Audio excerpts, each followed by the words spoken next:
Câmara aprova projeto que garante pensão a filhos de mulheres vítimas de feminicídio. Jair Bolsonaro é orientado a devolver joias que incorporou ao acervo pessoal. Partidos pedem cassação de deputado Nicolas Ferreira por fala transfóbica. E ainda na Câmara, parlamentar leva pisão no pé e diz ter sido agredido por colega. O RB Notícias está no ar.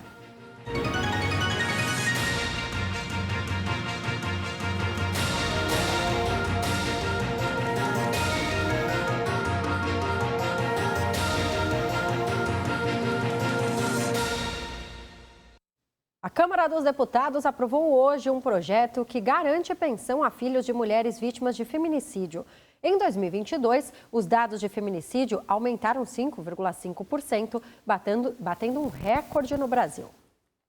De acordo com o monitor da violência do portal G1, junto com o Núcleo de Estudos da Violência da USP e o Fórum Brasileira de Segurança Pública, 1,4 mil mulheres brasileiras foram assassinadas em 2022. Uma a cada 6 horas. Em 2021, foram registrados 1.337 casos de feminicídios. Ou seja, os dados mostram um aumento de 5,5%. Hoje, completam 8 anos da Lei do Feminicídio, que tornou o crime como um homicídio qualificado e o incluiu na lista de crimes hediondos, com penas mais altas, de 12 a 30 anos. Mas, apesar da lei, como vemos, o Brasil bateu recorde de feminicídio no ano passado. Pensando nos filhos dessas vítimas, 7 parlamentares mulheres criaram um projeto que garante um benefício de um salário mínimo às crianças e adolescentes que perderam suas mães. Os órfãos terão direito ao benefício apenas se tiverem uma renda mensal per capita de até 25% de um salário mínimo. E ainda não poderá haver acumulação de benefícios previdenciários recebidos do Regime Geral de Previdência Social, RGPS, ou dos regimes próprios de Previdência Social, nem com pensões ou benefícios do Sistema de Proteção Social dos militares. A proposta foi aprovada hoje pela Câmara dos Deputados e agora segue para o Senado. Caso concordado sem alterações, o projeto pagará o benefício até o menor completar 18 anos, mas poderá ser retirado se o beneficiário tiver sido condenado por prática de ato infracional análogo a crime. Ontem, em celebração ao Dia da Mulher, durante um anúncio do presidente Lula de um pacote de ações para assegurar os direitos femininos, a ministra das Mulheres, Cida Gonçalves, declarou que o governo lançará um pacto nacional de enfrentamento ao feminicídio. Com ele, iremos estabelecer e fortalecer ações junto aos estados e municípios para que o combate, a prevenção das mortes violentas de mulheres em razão de gênero cessem. Após o discurso, Lula assinou uma série de medidas, como o decreto que institui o programa Mulher Viver Sem Violência. A Polícia Federal investiga se antes mesmo da tentativa frustrada de liberar as joias apreendidas pela Receita Federal, o Palácio do Planalto se adiantou e lançou no acervo pessoal do então presidente Jair Bolsonaro os presentes enviados pela Arábia Saudita à ex-primeira-dama Michele. O lançamento teria ocorrido no dia 29 de dezembro, mesmo dia em que também foram lançados os 5 itens da caixa que passou escondida pela alfândega de Guarulhos. Segundo investigadores, naquele dia o Departamento de Documentação Histórica do Gabinete Pessoal do Presidente da República registrou 2 ofícios, um para cada pacote. Esses documentos lançaram no acervo pessoal de Bolsonaro e não no acervo da União as 2 caixas de presentes, incluindo as joias apreendidas pela Receita e avaliadas em 16,5 milhões de reais.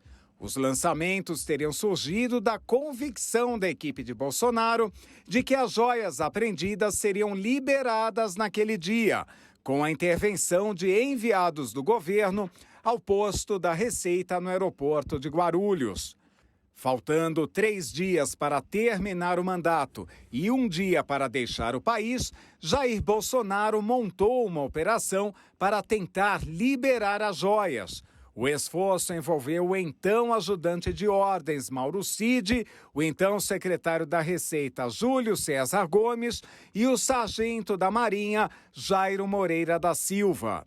O sargento foi enviado à alfândega em Guarulhos com uma suposta ordem da chefia da Receita para que as joias fossem liberadas, sem sucesso.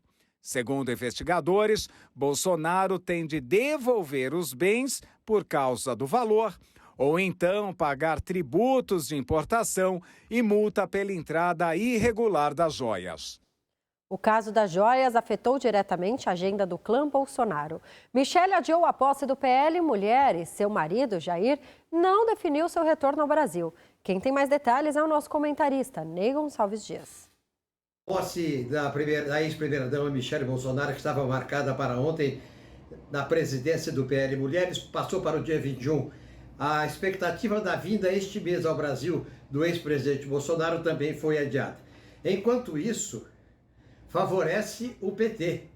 Você observa que nessa história das atenções voltadas todas para os diamantes, arrefeceu a expectativa e a cobrança do projeto de teto, de organização fiscal que o governo, o ministro Haddad, prometeu agora para o mês de março. O que acontece é o seguinte: enquanto isso traz transtorno para a agenda da família Bolsonaro, traz um prazo para o governo do Lula, que está silenciosamente trabalhando para aumentar a sua base da Câmara. Tem dois projetos, por exemplo, o projeto do CARF, daquele voto, etc., daquele voto que decide, não tem maioria para aprovar na Câmara. Projeto das mulheres, apresentado ontem pelo presidente, tem deputado que é contra, achando que isso vai penalizar muito as empresas, que é difícil de executar, de fiscalizar, etc. Isso é apenas para ter um exemplo, porque nós temos a aprovação do teto, do novo teto fiscal e também da reforma tributária, que está programado para o primeiro semestre agora deste ano de 2023. O que o governo está fazendo? O governo está aproveitando esse espaço que ele sai de cena, que ele sai do palco, para negociar cargos no segundo e no terceiro escalão. Deputados federais anunciaram que pretendem entrar com pedido de cassação do mandato do deputado Nicolas Ferreira no Conselho de Ética, após, segundo os parlamentares, ter ocorrido um discurso transfóbico na Câmara dos Deputados. Acompanhe. Durante discurso na Câmara, o deputado Nicolas Ferreira colocou uma peruca e disse que se sentia uma mulher. E afirmou ainda que o público feminino está perdendo seu espaço para homens que tentam ser mulheres. Hoje, o Dia Internacional das Mulheres, a esquerda disse que eu não poderia falar porque eu não estava no meu local de fala. Então, eu solucionei esse problema aqui, ó. Hoje, eu me sinto mulher, deputada Nicole. E eu tenho algo muito interessante aqui para poder falar. As mulheres estão perdendo o seu espaço para homens que se sentem mulheres. E para vocês terem ideia do perigo de tudo isso, vocês podem me perguntar: qual que é o perigo disso, deputada Nicole? Eu respondo: sabe por quê? Porque eles estão querendo colocar uma imposição de uma realidade que não é a realidade. Ou seja, na verdade, uma imposição. Ou você concorda com o que eles estão dizendo, ou caso contrário, você é um transfóbico, homofóbico e preconceituoso. A fala do parlamentar gerou críticas no meio político. A deputada federal Tabata Amaral ressaltou que quando alguém ofende uma mulher, ofende a todas as outras e destacou que transfobia é crime e que não se pode fingir que nada aconteceu. Ela ainda afirmou que entrará com pedido de cassação contra Ferreira. Um deputado subiu à tribuna para falar, abre aspas, mulheres que estão perdendo seu espaço, fecha aspas. Estamos falando de um homem que no Dia Internacional das Mulheres tirou o nosso tempo de fala para trazer uma fala preconceituosa, criminosa, absurda e nojenta. A transfobia, ela ultrapassa a liberdade de discurso que é garantida pela imunidade parlamentar. Transfobia é crime no Brasil. E é importante dizer e convidar outros parlamentares a se somarem que eu, ao lado da bancada do PSB e de muitos outros parlamentares, estou nesse momento entrando com pedido de cassação do mandato do deputado Nicolas Ferreira. A deputada do PSOL, Érica Hilton, também se pronunciou pelas redes e disse que transfobia é crime.